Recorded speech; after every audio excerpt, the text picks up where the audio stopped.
এখানে ওই যে একটা মেশিন দেখতেছেন, মেশিনটা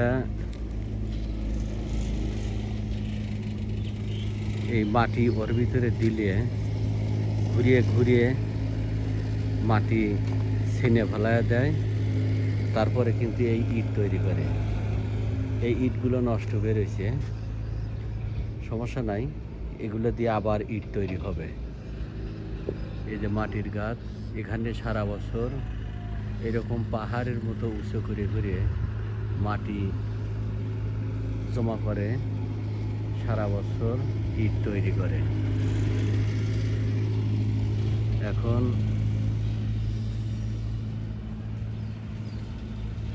ভাটার বীজ দিয়ে আমি এখন তালগাছি বাজারে যাচ্ছি।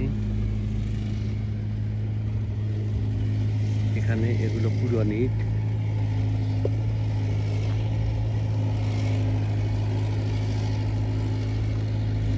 পুরান ইট দিয়ে অনেক সময় অনেক কাজে লাগে। গ্রামটা অনেক সুন্দর,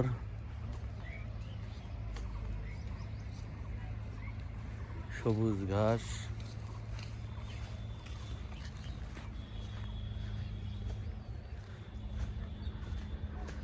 অনেক সুন্দর একটা জায়গা।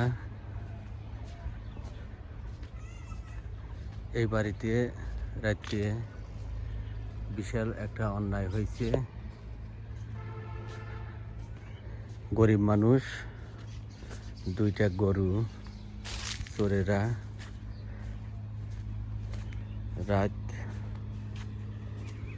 1টার সময় চুরি করে নিয়ে গেছে।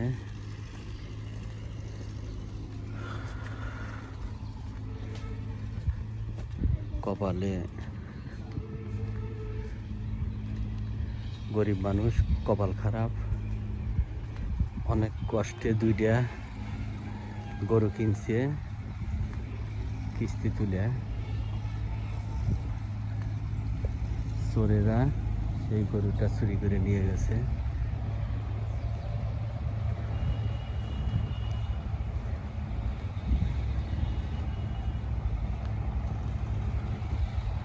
আমাদের তালগাছি, এটা রফিকের বাটা।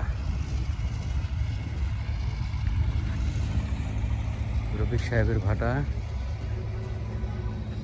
ওখানে দেখেন কত উঁচু করে পাহাড়ের মতো মাটি জমাট করেছে। অনেক সুন্দর দৃশ্য। এখানে ওখানে ব্যাকো দিয়ে রাবিশ উঠেছে আর কি। ভাটার চিকনি, এই ভাটার চিকনির জন্যে এই মাঠের যত ধান আছে সব ধানগুলো লাল হয়ে গেছে। কালকে সরকারি কর্মকর্তারা অডিট করার জন্য আসছিল বেকু নিয়ে। এখন কি হয়েছে জানা নাই, কোন পর্যায়ে আছে বলতে পারতেছি না।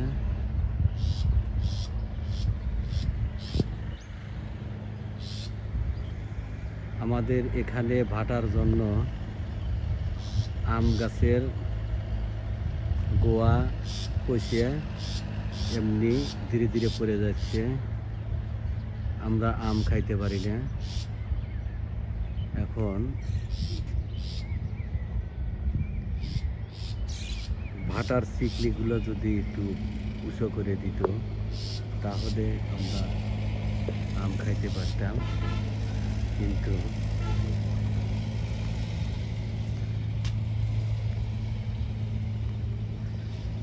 দেখেন